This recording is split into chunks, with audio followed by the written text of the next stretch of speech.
Hi, my name is Kapil Dev. I am the pre-sales engineer at Aruba, a Hewlett-Packard enterprise company based in Sydney, Australia. Today I am going to talk about the campus core.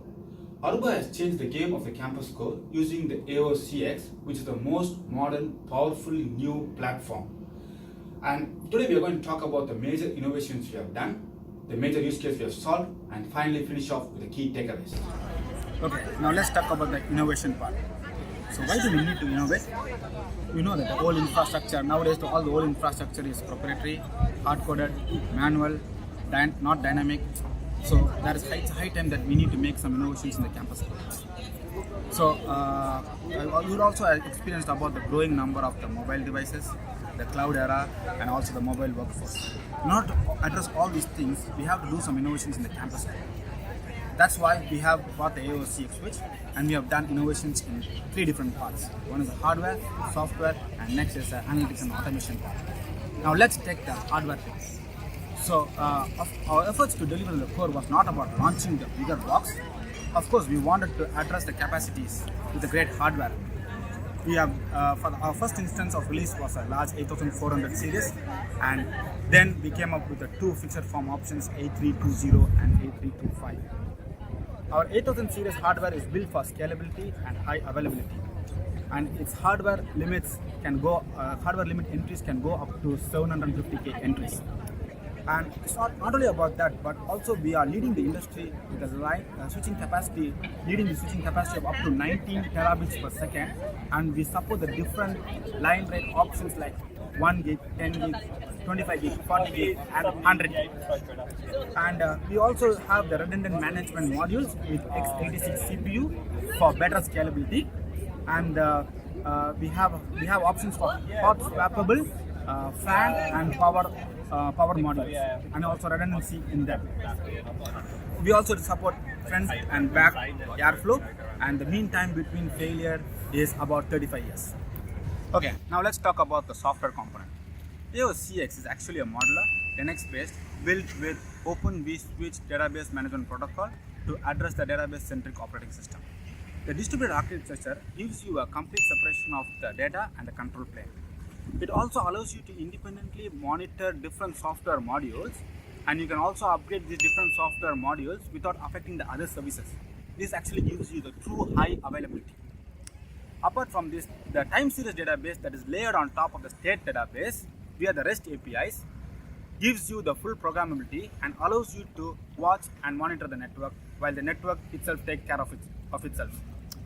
Apart from this, we have done a lot of innovations in different components like the network analytics engine, the NetEdit, and some of the technologies like virtual switching extension, which actually offers you a true in-service software upgrade and also supports live upgrade.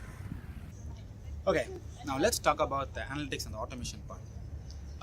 So the network engineers, let's talk about the network analytics engine first. The network engineers need to ensure that new capabilities are added to the network, at the same time ensuring that the network is always on. In order to do this, the network engineers need a lot of troubleshooting tools and other mechanisms to quickly drill down into the problems. So NAE helps to solve this issue by actually continuously monitoring the network, and it also does the intelligent monitoring, and then it does the database data collections and analysis, which is done continuously. And finally, if the issue occurs, it quickly drill down into the problem. So in this way, the network engineer actually spends less time and ensures that the network is always on for the business. Now, coming to the NetEdit. So what does NetEdit do? So NetEdit actually, so you know that a lot of IoT devices are growing. The network admin staff is concerned about the security of the network, and he has to do with the growing number of staffs in the company, he has to do a lot of configurations. The network is actually growing. So in order to do this configuration, the NetEdit helps the network engineer or a network administrator to edit, validate, and deploy the configurations, and also ensure that it makes a continuous audit of the configurations. So in this way, it offers a multi-device configuration workflow to the network engineers, and the network is configured easily in no time.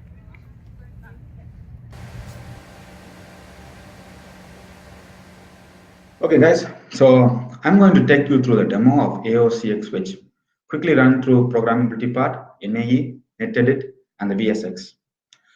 So let's log into the switch first. So once you log into the switch, you actually have an overview page which actually shows you the different components like CPU, memory, power supplies, temperature status, how's the fan operating, the VSX status as well. So I'm going to talk about the programmability part first. So I need to log into the Swagger UI of the APIs. So I'm actually logging into the API Swagger UI. So basically, I'm going to create a VLAN and also going to get the VSX status. So basically, it's a post operation and a get operation. So let's create a VLAN. So let's see. There is only VLAN 200 and 250. So I'm going to create a VLAN called 786. So I'm just going to go to the Swagger UI.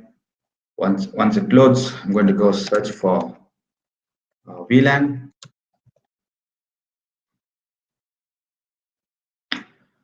On the VLAN, I'm going to do a post operation, and I'm going to do this, creating a VLAN called 786, submitting it. Got the response code 201. That's good. Then if you verify, the created VLAN 786. Good. Next is I'm going to retrieve the status of the VSX. So basically, I'm telling VSX get. I'm going to get the operational status, and I'm clicking on submit. So it actually get me the VSX status, which is telling that it is in sync, and the switch is actually the primary role. The ISL state is operational, and also the peer is reachable. That's good. Okay, so now let's go to the NAE part, which is actually, as a part of the NAE, I'm actually going to demonstrate an agent that's going to monitor the link flap status. So let's create an agent. So I'm actually creating an agent using the script interface flap monitor interface flap. I'm creating the string agent. So the agent is created and it's running. So basically, I'm going to flap the interface on your terminal. Interface on shutdown. So interface is actually shut down now. So I'm going to make interface up again. So this is actually a flap. So basically, it should have raised an alert for me. So you can see critical alert being raised. So I'm going to drill down what the problem is. So it basically tells me that there is some link state resets. So I'm going to go into the details. So it actually tells me that interface 1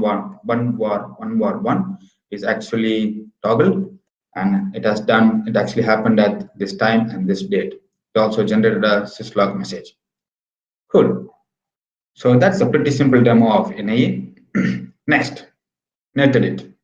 In order to demonstrate NetEdit, I'm going to show you the flow chart of how actually the NetEdit works. So actually, the NetEdit actually empowers the IT team to orchestrate multiple switches with intelligent capabilities, including search, edit, validation, deployment, and audit. So you can see the flow chart, which actually goes through that. So basically, you actually validate your configuration until it is right, and finally it is right. You actually deploy it, and the commit changes. And the last thing is VSX. So I'm going to show you a slide. So this slide actually talks about the VSX. So basically, you have formed the VSX at the distribution layer between AOS-CX1 and AOS-CX2. You have the ISL link and heartbeat link as well. From the access switch, you have the MC lag formed. So what is the advantage of this VSX is that you no need to have spanning tree. So basically, it's a loop-free thing, and you have a rapid reconvergence because even if one link goes down, then the other link is still passing traffic. Next, you have an active gateway, and you no need to have a VRRP. And the configuration is very simple, and also you can have DHCP redundancy between the switches. For better resiliency, we have the dual control plane. So it means that you can do software upgrade independently. So that gives you a high availability. Finally, you have the distributed L3 over the VSX. So basically, the L3 equal cost multipath and the L2 VSX gives you a highly fault tolerant system. So I've actually configured VSX in my system. So if you go to the VSX, you can actually see the VSX status. So it actually shows you the configuration is sync. And the VSL is fine, the control traffic and the data traffic and all those information is actually shows you. So if you want to know how to configure this, you can always go to the AOS community. That's the article that talks about this. Yeah. So that's a short demo. Thank you for your time. Okay, now let's talk about the key takeaways. It has been a breakout year for the campus core. We have like 400 plus customers in all major verticals and geographies. Our innovation in AOS-CX, NAE, NetEdit, and VSX lead the industry. Gartner has ranked Aruba in the Critical Capabilities report, and we have also won the Product of the Year from CRM. Our innovation portfolio are in the areas of 8000 series hardware platforms, AOS-CX, which is a database-driven microservice architecture in a cloud-based offering built explicitly for the network operators, and associated tools and technologies like VSX, NetEdit, and NAE. We have solved major use cases like enablement of full programmability via the REST API, visibility into every object in the system, automated troubleshooting via the network analytics engine, automated and validated configurations via NetEdit for multiple devices, and always on reliability through VSX. We meet all the table stakes requirement to play in the core aggregation opportunity. Beyond that, we provide the revolutionary, unique features driven by our vision for continual improvement in operational agility and moving towards the next business generation needs, such as embedded analytics for application assurance. Thank you.